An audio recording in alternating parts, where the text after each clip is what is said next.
என் பெயர் கவின். வயது 23. எங்கள் வீட்டில் நான், என் அண்ணன் தினேஷ், அவருடைய மனைவி காவியா மற்றும் அப்பா வேலுசாமி அனைவரும் ஒரே வீட்டில் வாழ்ந்து வந்தோம். எங்கள் வாழ்க்கை ஆரம்பத்தில் மிகவும் சந்தோஷமாக இருந்தது. என் அண்ணன் தினேஷ் ஒரு தனியார் கம்பெனியில் வேலை செய்து வந்தான். திருமணமாகி 2 வருடங்கள்தான் ஆனது. அவனுக்கு மனைவி காவியா மீது மிகவும் பாசம் இருந்தது. ஆனால் 6 மாதங்களுக்கு முன்பு வேலை காரணமாக அண்ணன் லண்டன் சென்று விட்டான். அந்த நாளிலிருந்து வீட்டில் ஒரு மௌனம் பரவியது. குறிப்பாக காவியாவின் முகத்தில் இருந்த சந்தோஷம் மெதுவாக குறைய ஆரம்பித்ததையோ. அவள் முன்பு போல சிரிக்கவில்லை, அதிகம் பேசவும் இல்லை. ஒரு நாள் அப்பா ஊட்டிக்கு உறவினர் திருமணத்திற்கு சென்றிருந்தார். நான் மாலை நண்பர்களை சந்தித்து வீடு திரும்பினேன். வீட்டுக்குள் வந்ததும் ஒரு அறையிலிருந்து மெதுவான பக்தி பாடல் ஒலித்தது. ஆர்வமாக அந்த அறை நோக்கி சென்றேன். அங்கே நான் கண்ட காட்சி என்னை நிறுத்திவிட்டது. காவியா தரையில் அமர்ந்து தனியாக தீபம் ஏற்றி பக்தி செய்து கொண்டிருந்தாள். அவள் முகத்தில் ஒரு அமைதியான ஒளி இருந்தது. அந்த காட்சி எனக்கு புதியதாகவும் ஆச்சரியமாகவும் இருந்தது. நான் அப்படியே நின்று அவளை கவனித்தேன். அவள் என்னை கவனிக்காமல் தனது பூஜையில் மூழ்கியிருந்தாள். அந்த நொடியில் எனக்கு புரிந்தது, அண்ணன் இல்லாத இந்த வீட்டில் காவியாவின் வாழ்க்கை மெதுவாக மாறிக்கொண்டிருக்கிறது. நான் அப்படியே கதவுக்கு பக்கத்தில் நின்று காவியாவை பார்த்துக் கொண்டிருந்தேன். அவள் ஒரு அகல் விளக்கை சுத்தம் செய்து அதை மெதுவாக ஏற்றி வைத்துக் கொண்டிருந்தாள். அந்த தீபத்தின் ஒளி அறை முழுவதும் பரவியது. அவளின் முகத்தில் ஒரு அமைதியான மகிழ்ச்சி தெரிந்தது. நான் அதை பார்த்துக் கொண்டே இருந்தேன், அசையாமல். சில நிமிடங்கள் கழித்து அவள் திடீரென திரும்பி பார்த்தாள்.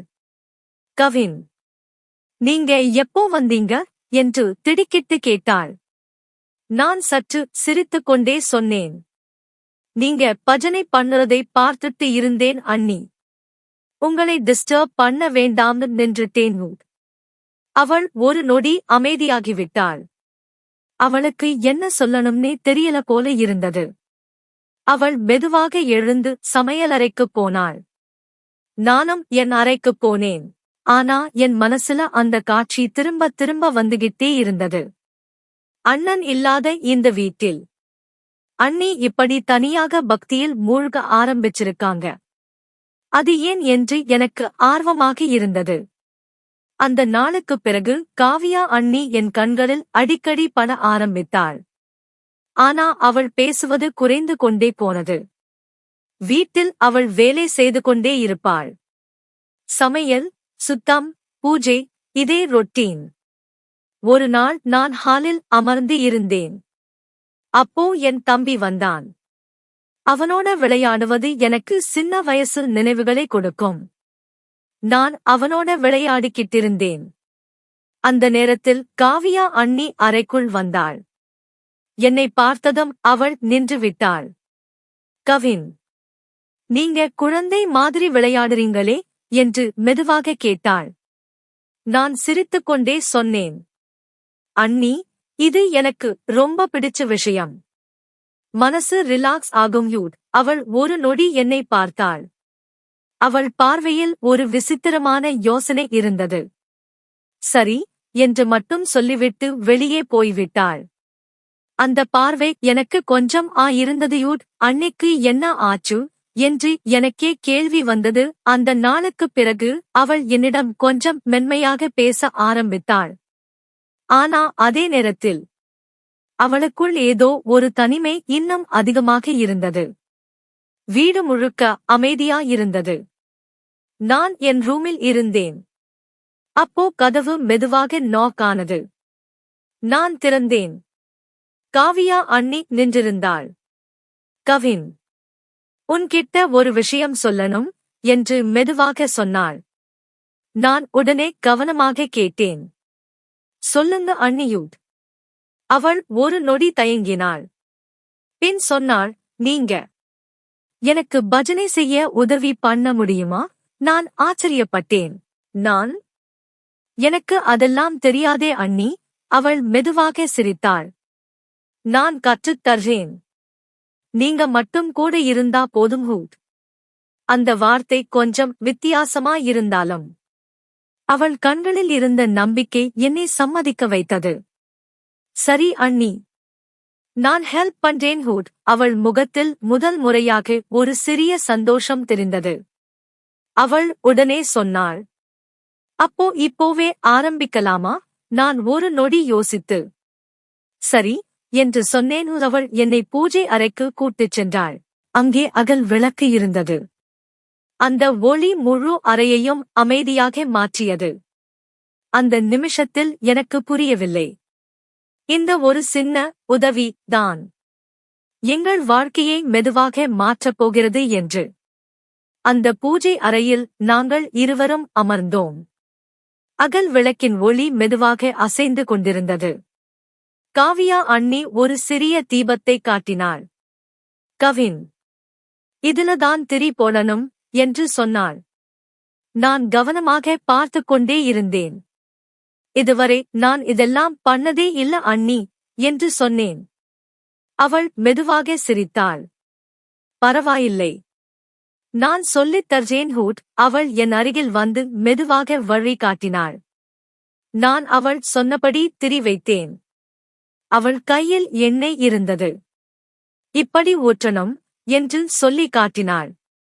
நான் கவனமாக செய்தேன். சில நொடிகள் கழித்து அகல் விளக்கு மெதுவாக ஒளிர ஆரம்பித்தது. ஆஹா என்று அவள் சந்தோஷமாக சொன்னாள்.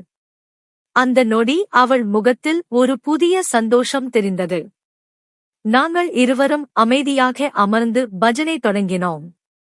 சுற்றிலும் அமைதி, மனசுக்குள் ஒரு நிம்மதி. நேரம் போனதே தெரியவில்லை. 2 மணி நேரம் கழித்து அவள் மெதுவாக சொன்னாள், நீங்க இல்லாம நான் ரொம்ப தனியா இருந்தேன் கவின். நான் ஒரு நொடி அமைதியாக இருந்தேன். இப்போ நான் இருக்கேன் அண்ணி என்று சொன்னேன். அவள் மெதுவாக சிரித்தாள். அந்த சிரிப்பு எனக்கு அந்நியமாக இருந்தாலும் அதில ஒரு உண்மையான நிம்மதி இருந்தது. அந்த நாளுக்குப் பிறகு பஜனை எங்கள் வீட்டில் ஒரு பழக்கமாக மாற ஆரம்பித்தது. அந்த நாளுக்குப் பிறகு வீட்டின் சூழ்நிலை மெதுவாக மாற ஆரம்பித்தது. ஒவ்வொரு மாலையும் காவியா அண்ணி பூஜை அறைக்கு என்னை அழைப்பாள். கவின், இப்போ நேரம் ஆச்சு என்று அமைதியாக சொல்வாள். முதலில் எனக்கு இது ஒரு கடமையாக இருந்தது.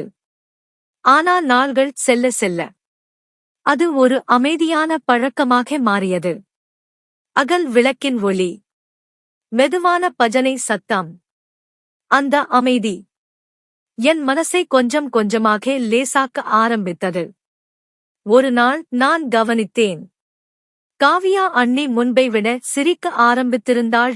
அவள் பேசும் விதமும் மாறியிருந்தது. ஆனா அதே நேரத்தில் அவள் கண்களில் ஒரு சிறிய தனிமை இன்னும் இருந்தது. ஒரு மாலை பஜனை முடிந்த பிறகு அவள் மெதுவாக சொன்னாள், கவின், நீங்க இல்லாம இந்த வீடு ரொம்ப அமைதியா இருந்துச்சு. நான் சிரித்தேன். இப்போ கூட அமைதிதானே அண்ணி? அவள் மெதுவாக தலை ஆட்டினாள்.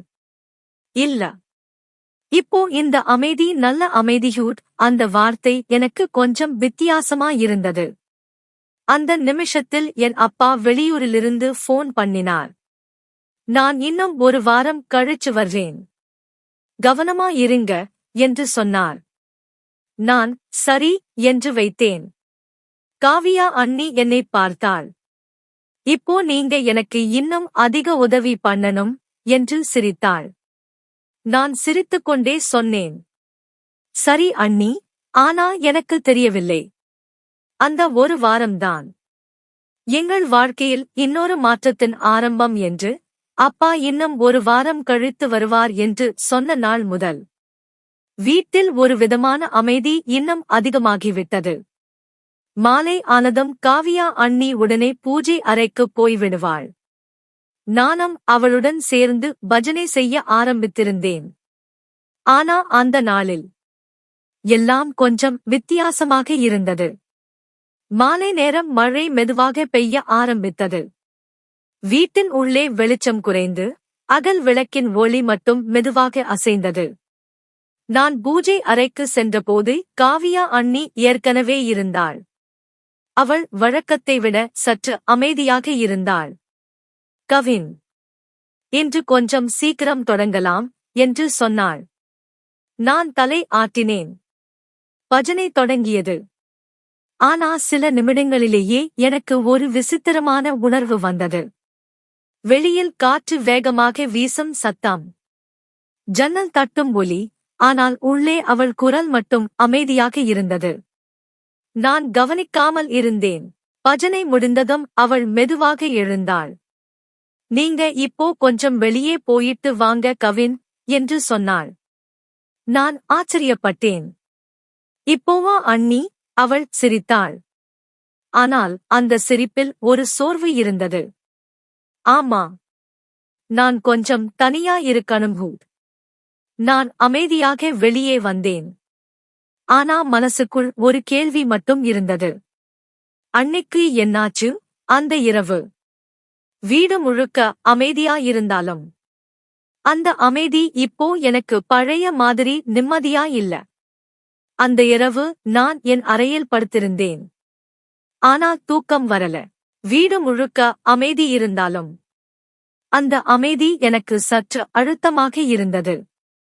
மெதுவாக கதவு திறக்கும் சத்தம் கேட்டது. நான் எழுந்து பார்த்தேன். காவியா அண்ணி ஹாலில் நடந்து கொண்டிருந்தாள். அவள் கையில் ஒரு அகல் விளக்கு இருந்தது. அந்த ஒளி மட்டும் இருட்டில் மெதுவாக அசைந்தது. நான் மெதுவாக வெளியே வந்தேன். அண்ணி, இன்னும் தூங்கலையா என்று கேட்டேன். அவள் ஒரு நொடி நின்றாள்.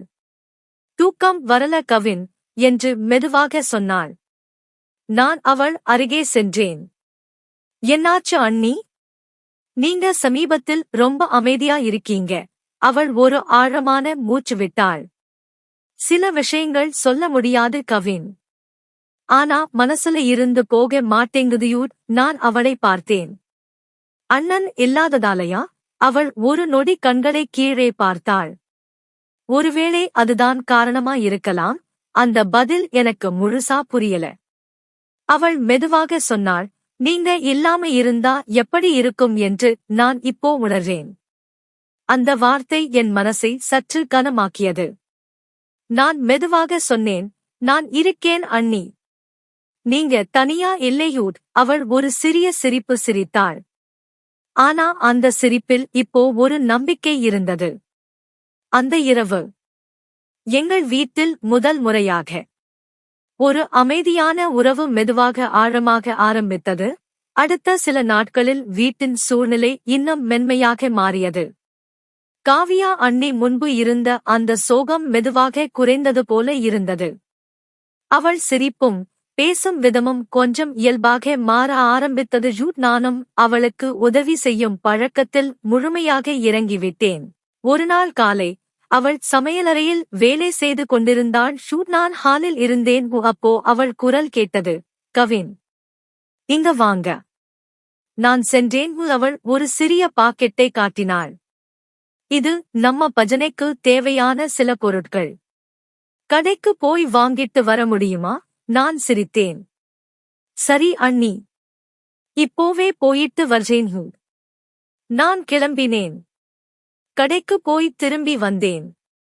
வீட்டுக்குள் நுழைந்ததும் அந்த வழக்கமான பஜனை சத்தம் கேட்டது. நான் மெதுவாக பூஜை அறைக்கு சென்றேன். அங்கே காவியா அண்ணி தீபம் ஏற்றிக் கொண்டிருந்தாள். அவள் முகத்தில் ஒரு அமைதியான வெளிச்சம் இருந்தது. நான் பொருட்களை கொடுத்தேன். இதெல்லாம் பெரிய விஷயம் இல்ல அண்ணியூட். அவள் ஒரு நொடி என்னை பார்த்தாள். நீங்க இல்லாம இந்த வீடு ரொம்ப வெறுமையா இருக்கும் போல இருக்குது. நான் சற்று அமைதியாக இருந்தேன். நான் இருக்கேன் அண்ணி என்று மெதுவாக சொன்னேன். அந்த நிமிஷத்தில் எங்களுக்கிடையில் இருந்த தூரம் கொஞ்சம் கொஞ்சமாக குறைந்து கொண்டிருந்தது. ஆனா அதே நேரத்தில் எனக்கு தெரியாத ஒரு புதிய உணர்வு அந்த வீட்டுக்குள் மெதுவாக உருவாகிக் கொண்டிருந்தது. நாட்கள் மெதுவாக நகர்ந்து கொண்டிருந்தது. வீட்டில் பஜனை ஒரு வழக்கமான விஷயமாக மாறியிருந்தது. ஆனா அந்த அமைதிக்குள் ஒரு சின்ன மாற்றம் ஆரம்பித்தது. ஒருநாள் மாலை நான் ஹாலில் இருந்தேன். காவியா அண்ணி பூஜை அறையில் தனியாக இருந்தாள். அவள் மெதுவாக தீபம் ஏற்றிக் கொண்டிருந்தாள். நான் அவளுக்கு உதவ வேண்டும் என்று நினைத்து உள்ளே போனேன். அண்ணி, நான் ஹெல்ப் பண்ணவா என்று கேட்டேன். அவள் ஒரு நொடி அமைதியாக இருந்தாள். பின் மெதுவாக சொன்னாள், வேண்டாம் கவின். நான் இப்போ தனியா செய்யணும். அவள் குரலில் ஒரு தூரம் இருந்தது. நான் சற்று குழம்பினேன். ஏன் அண்ணி? ஏதாவது பிரச்சனையா? அவள் என் கண்களை பார்க்காமல் சொன்னாள், இல்ல. சில விஷயங்கள் தனியாதான் புரியும். அந்த வார்த்தை எனக்கு சற்று கஷ்டமாயிருந்தது. நான் மெதுவாக வெளியே வந்தேன். அந்த இரவு நான் அவளைப் பற்றி யோசிக்காமல் இருக்க முடியல. நேற்று வரை நல்லா பேசினவங்க இப்போ ஏன் இப்படி மாறினாங்க? அதே நேரத்தில் அவளும் பூஜை அறையில் அமர்ந்து தனியாக இருந்தாள். அவள் கண்களில் இப்போ சோகம் இருந்தது. நான் இவ்வளவு நெருக்கமா இருக்கக்கூடாதோ என்று அவள் மெதுவாக நினைத்தாள். அந்த நிமிஷத்தில் இருவருக்கும் புரியாமல் இருந்தது.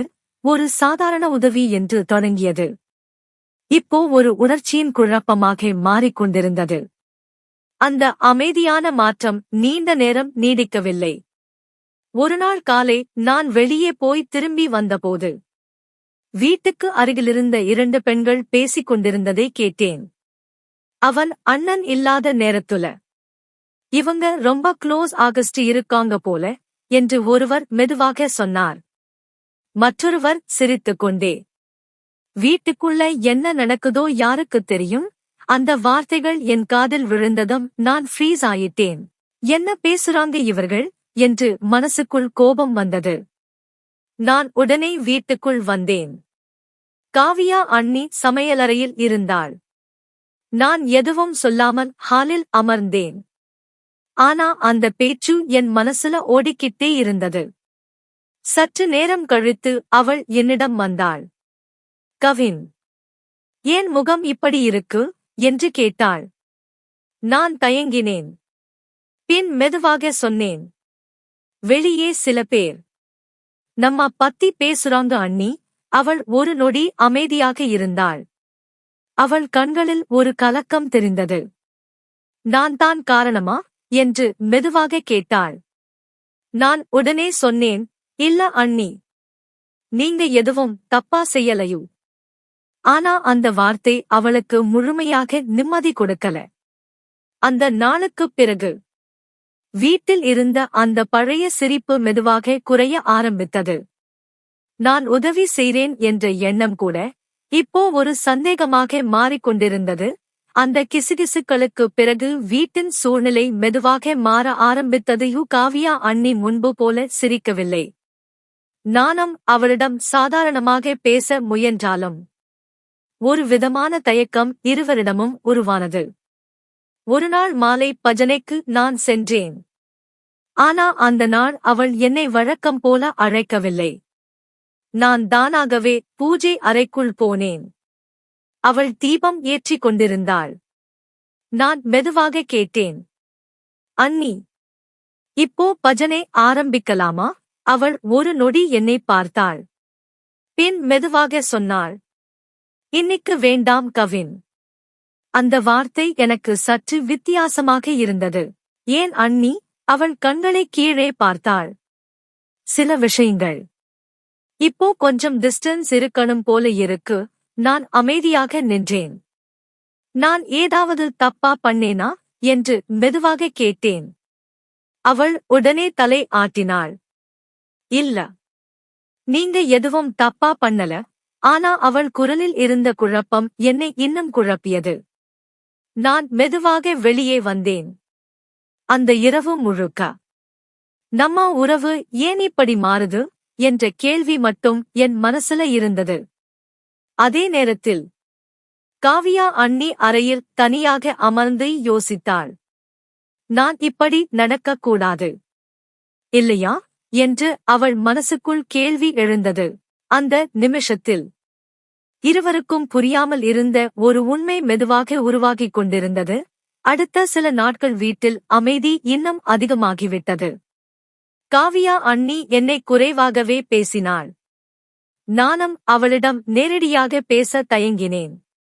ஆனா அந்த அமைதி உள்ளுக்குள் இருவரையும் சற்று கஷ்டப்பட வைத்ததையும். ஒருநாள் மாலை பஜனை அறையில் அவள் தனியாக அமர்ந்திருந்தாள்.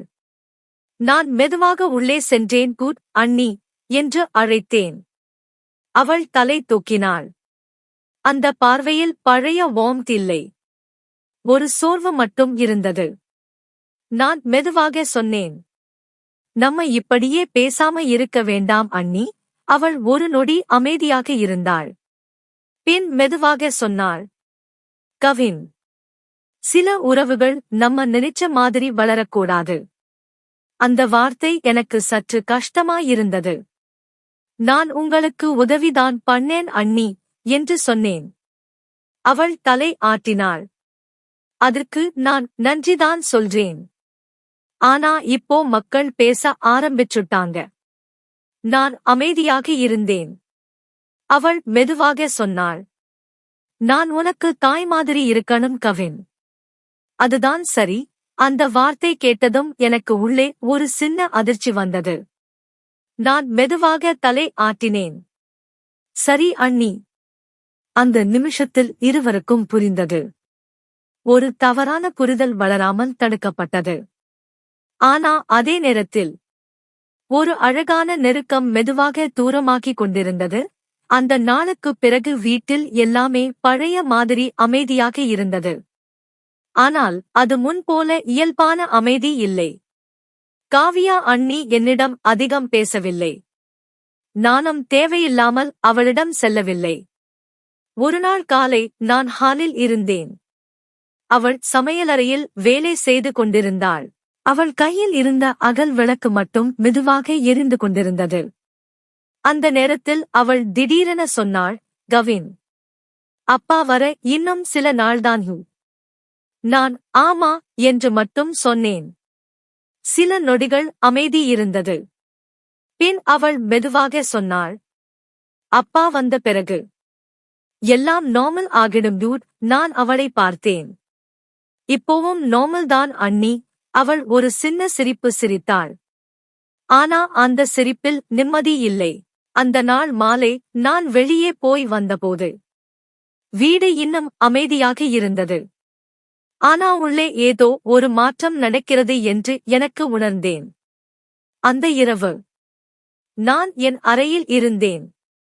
தூரத்தில் பூஜை அறையிலிருந்து மெதுவான தீப ஒளி தெரிந்தது. அவள் தனியாக இருந்தாள். நான் ஒரு நொடி நின்று பார்த்தேன். பின் மெதுவாக திரும்பினேன். அந்த நிமிஷத்தில் எனக்கு புரிந்தது. சில உறவுகள் பேசாமல் கூட மாறிவிடும். சில தூரங்கள் சத்தம் இல்லாமலே உருவாகும். அடுத்த சில நாட்களில் அப்பா வீட்டுக்கு வந்தார். வீடு மீண்டும் பழைய வாழ்க்கைக்கு திரும்பியது போல இருந்தது. காவியா அண்ணியும் முன்பை விட சற்று இயல்பாக மாறினாள். நானும் என் பழையக்கு திரும்பினேன். ஆனா அந்த பஜனை பழக்கம் மட்டும் முழுமையாக மறையவில்லை. ஒருநாள் மாலை அப்பா ஹாலில் அமர்ந்து இருந்தார். காவியா அண்ணி சமையல் செய்து கொண்டிருந்தாள். நான் மெதுவாக பூஜை அறைக்குள் சென்றேன். அகல் விளக்கு மெதுவாக எரிந்து கொண்டிருந்தது. நான் அதை பார்த்து கொண்டே இருந்தேன். அந்த நேரத்தில் பின்னால் காலடி சத்தம் கேட்டது. திரும்பிப் பார்த்தேன். காவியா அண்ணி நின்றிருந்தாள். அவள் மெதுவாக சொன்னாள், கவின், எல்லாத்துக்கும் நன்றி. நான் சிரித்தேன். நான் எதுவும் பெரியது செய்யல அண்ணி. அவள் ஒரு நொடி அமைதியாக இருந்தாள். பின் மெதுவாக சொன்னாள், நீ இல்லன்னா இந்த வீட்டுல நான் இன்னும் தனியா இருந்திருப்பேன். நான் தலை ஆட்டினேன். இப்போ அப்படி இல்ல அண்ணி. எல்லாம் சரியா இருக்கு. அவள் மெதுவாக சிரித்தாள். ஆமா, இப்போ சரிதான். அந்த நிமிஷத்தில் எங்களுக்கிடையே இருந்த எல்லா குழப்பங்களும் மெதுவாக மறைந்தது. அந்த உறவு காதலாகவும் இல்லை, தவறாகவும் இல்லை. அது ஒரு புரிதலாக இருந்தது. ஒரு மனிதன் இன்னொருவருக்கு கொடுக்கக்கூடிய மிகப்பெரிய விஷயம் நிம்மதி, உதவி, மரியாதை. அந்த வீட்டில் மீண்டும் அமைதி வந்தது, முற்றுப் பெற்றது. எங்களின் கதைகள் உங்களுக்கு பிடித்திருந்தால் வீடியோவை லைக் செய்து உங்கள் நண்பர்களுக்கும் பகிர்ந்து எங்களை ஊக்குவியுங்கள். நம்ம சேனலை சப்ஸ்கிரைப் செய்ய மறக்காதீங்க.